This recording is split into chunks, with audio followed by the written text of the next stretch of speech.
उत्तर प्रदेश के एक छोटे से गांव राजेपुर की सुबह थी। सूरज की किरणें खेतों पर पड़ रही थीं।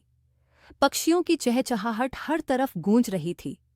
लेकिन इस सुंदर वातावरण के बीच दो मासूम चेहरे थे, जिन पर उदासी की छाया थी। राजू 14 वर्ष और पिंकी 9 वर्ष। माँ बाप की एक सड़क हादसे में मृत्यु के बाद दोनों अनाथ हो गए थे। राजू समझदार और जिम्मेदार था। अपने माता पिता के जाने के बाद उसने पढ़ाई छोड़ दी और दूसरों के खेतों में मजदूरी करने लगा ताकि पिंकी को स्कूल भेज सके। पिंकी मासूम, चंचल और पढ़ने में होशियार थी। माँ बाप की यादों के सहारे दोनों जी रहे थे। माँ बाप की मृत्यु के बाद चाचा भोलाराम और चाची कमला ने इन बच्चों को अपनाया जरूर, लेकिन मकसद कुछ और था। सरकारी मुआवजे के पैसों पर उनकी नजर थी। घर में दोनों भाई बहन को नौकर की तरह रखा गया। राजू को खेतों में और पिंकी को घर के झाड़ू पोंछे में लगा दिया गया। राजू ने विरोध किया, लेकिन चाचा की मार और चाची की गालियों के आगे कुछ न कर सका। तेरे माँ बाप गए तो हम पर बोझ बन गया ये अनाथ जोड़ा। ये शब्द अक्सर घर में गूंजते थे। गांव के सरकारी स्कूल में पढ़ाने वाले मास्टर शिवकुमार एक नेक दिल इंसान थे। जब उन्होंने देखा कि पिंकी अब स्कूल नहीं आ रही, तो उन्होंने खोजबीन की और सच्चाई जानकर स्तब्ध रह गए। उन्होंने बच्चों से मिलकर वादा किया, तुम्हारा भाई बहन बनकर मैं खड़ा हूं, डरना मत।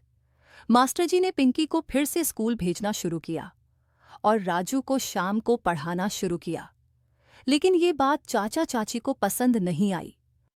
एक रात चाचा ने पिंकी को बुरी तरह पीटा, क्योंकि वह मास्टर जी के घर से देर से लौटी थी। राजू बीच में आया तो उसे लकड़ी से मारा गया। घायल होकर वह घंटों बेहोश पड़ा रहा। अगली सुबह जब मास्टर जी को खबर मिली तो वे सीधे थाने गए और बाल कल्याण समिति को सूचित किया। पुलिस आई और चाचा चाची को हिरासत में ले गई। राजू और पिंकी को लखनऊ बाल गृह भेजा गया। वहां उनकी देखभाल अच्छे से हुई।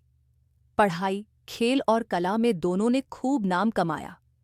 राजू को चित्रकारी में दिलचस्पी थी और पिंकी को भाषण व कविता में। समय बीतता गया।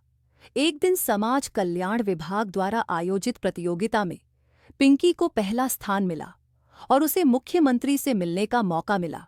लखनऊ के बाल गृह में रहते हुए राजू और पिंकी ने पहली बार महसूस किया कि जीवन केवल दुखों का नाम नहीं होता। वहां बच्चों के लिए पढ़ाई, खेल, कला और आत्मनिर्भरता की ट्रेनिंग दी जाती थी। राजू को स्केचिंग और पेंटिंग में गहरी रुचि थी। उसने रंगों से अपने दर्द को कैनवास पर उतारना शुरू किया। पिंकी, जो अब 11 साल की हो चुकी थी, भाषण प्रतियोगिताओं में भाग लेने लगी। उसकी आवाज में जो दर्द था वही उसकी ताकत बन गया। मैं अनाथ हूं पर असहाय नहीं, ये उसका नारा बन गया। एक दिन शहर में एक आर्ट एग्जीबिशन आयोजित की गई, जिसमें बालगृह के बच्चों की पेंटिंग्स भी लगाई गईं। राजू की बनाई एक पेंटिंग, जिसमें एक टूटे घर से निकलते दो मासूम बच्चे दिखाई दे रहे थे, सबका ध्यान खींच गई। एक प्रसिद्ध आर्टिस्ट रविकांत मिश्रा वहां मौजूद थे। उन्होंने राजू से मुलाकात की और कहा, तुम्हारे ब्रश में दर्द नहीं, क्रांति है। क्या मेरे साथ रहकर सीखोगे? बालगृह की अनुमति के बाद राजू उनके साथ जाने लगा और कला में प्रशिक्षण प्राप्त करने लगा। पिंकी की आवाज अब केवल बालगृह तक सीमित नहीं रही। एक दिन जब एक एनजीओ ने बच्चों के हक पर एक जनसभा आयोजित की, पिंकी को बुलाया गया। उसकी स्पीच वायरल हो गई। हम अनाथ हैं, लेकिन हमारे सपनों के माँ बाप हम खुद हैं। उसकी बातें सोशल मीडिया पर आग की तरह फैल गईं। कई न्यूज़ चैनलों ने उसे आमंत्रित किया और वह एक नई पहचान बन गई, छोटी क्रांतिकारी पिंकी। लेकिन किस्मत इतनी सीधी नहीं होती। एक दिन चाचा भोलाराम फिर सामने आया, इस बार एक वकील के साथ। उसने झूठे दस्तावेजों के साथ दावा किया कि राजू और पिंकी उसकी देखरेख में ही रहें। मामला कोर्ट तक पहुंचा। बच्चों की कस्टडी को लेकर सुनवाई हुई। मास्टर जी, रविकांत मिश्रा और कई सामाजिक कार्यकर्ताओं ने बच्चों के पक्ष में गवाही दी। राजू ने कोर्ट में कहा, जिसने हमें भूखा रखा, मारा और बेचा, उसे अब क्या हक़ है हमें अपनाने का? हम अब मजबूर नहीं, समझदार हैं। अंततः कोर्ट ने फैसला दिया, बच्चों को बाल गृह की देखरेख में ही रखा जाएगा जब तक वे बालिग न हो जाएं। राजू अब एक युवा आर्टिस्ट बन चुका था। उसने अपनी पहली प्रदर्शनी से कमाए पैसे से पिंकी की शिक्षा का खर्च उठाना शुरू किया। पिंकी ने स्कॉलरशिप के जरिए लखनऊ के एक प्रतिष्ठित स्कूल में दाखिला लिया। वे दोनों अब दूसरों के लिए प्रेरणा बन चुके थे। समय बीतता गया। राजू अब 19 साल का हो चुका था और पिंकी 14 की। दोनों में आत्मविश्वास भर चुका था। एक दिन राजू ने पिंकी से कहा, हम जैसे हजारों बच्चे होंगे जिनकी आवाज कोई नहीं सुनता। क्या हम उनके लिए कुछ कर सकते हैं? पिंकी की आंखों में चमक आ गई। क्यों नहीं भैया, अब जब हमें उड़ना आ गया है तो क्यों न दूसरों को भी उड़ान दें। राजू और पिंकी ने एक छोटा सा संगठन शुरू किया, उड़ान, जिसका उद्देश्य था अनाथ, बेसहारा और शोषित बच्चों की मदद करना। शुरुआत में उन्होंने बाल गृह में रह रहे बच्चों को पेंटिंग, वाचन और आत्मरक्षा की ट्रेनिंग देना शुरू किया। राजू की कलाकृतियों की मांग बढ़ती जा रही थी। उसकी एक पेंटिंग आज़ादी के आंसू को अंतर्राष्ट्रीय मंच पर सराहा गया और उसे 5 लाख रुपए की बोली में खरीदा गया। राजू ने पूरी रकम उड़ान को दान कर दी। पिंकी ने स्कूलों में जाकर बाल श्रम, घरेलू हिंसा और बाल विवाह जैसे मुद्दों पर जागरूकता फैलाना शुरू किया। एक दिन एक गांव में जब उसने एक 12 साल की लड़की की शादी रुकवाई तो उसके विरोध में भीड़ खड़ी हो गई, लेकिन उसने हार नहीं मानी।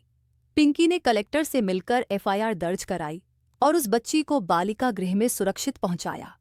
यह घटना मीडिया में छाई रही और उसे राष्ट्रीय बाल शक्ति पुरस्कार से सम्मानित किया गया।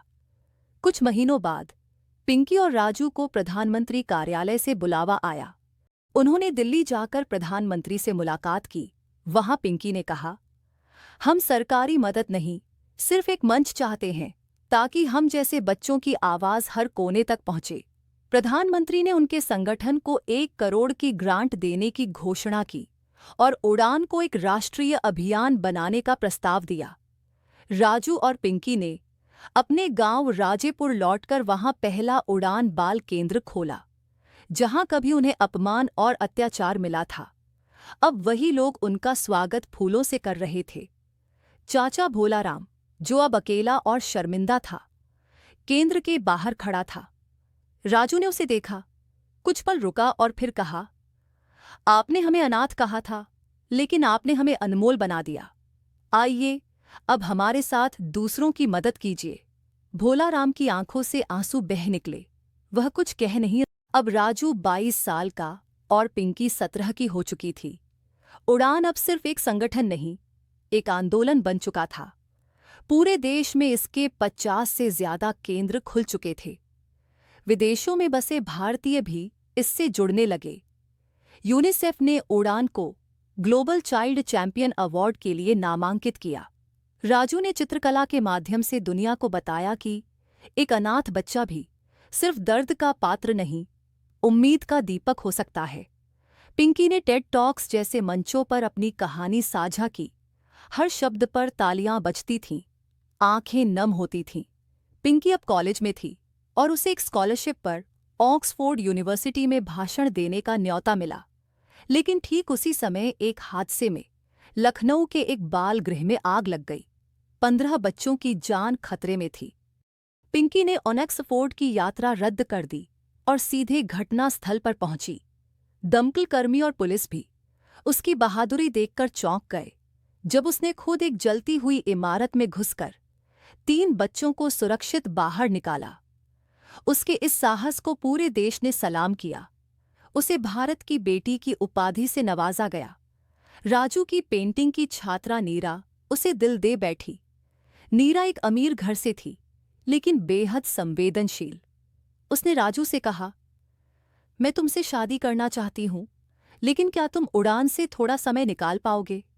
राजू मुस्कुराया और बोला, मैं किसी से प्यार करूं, वो समझे कि मेरा पहला प्यार उड़ान है। अगर तुम उसे अपनाओ तो मुझे अपनाओ। नीरा ने उसकी बात समझी और राजू के साथ मिलकर बच्चों के लिए एक कला विश्वविद्यालय स्थापित करने में मदद की। कुछ ही वर्षों में पिंकी को पद्मश्री से सम्मानित किया गया। राजू को नेशनल यूथ आइकन घोषित किया गया। दोनों ने अपने गांव राजेपुर में एक मेमोरियल बनवाया, माँ बाबूजी की याद में, जहां अनाथ बच्चों के लिए एक लाइब्रेरी और कला केंद्र था। एक शाम पिंकी वहां बैठी थी। एक बच्ची आई और बोली, दीदी अगर मेरे माँ बाप मर जाएं तो क्या मैं भी उड़ सकती हूं? पिंकी की आंखें भर आईं। उसने बच्ची को गोद में लेकर कहा, तू अकेली नहीं है। जब तक ये धरती है, उड़ान है, और उड़ान में हर टूटे पंख को नया आसमान मिलेगा। दो अनाथ भाई बहन अब सिर्फ एक कहानी नहीं थी, वह देश की आत्मा में दर्ज हो चुकी थी।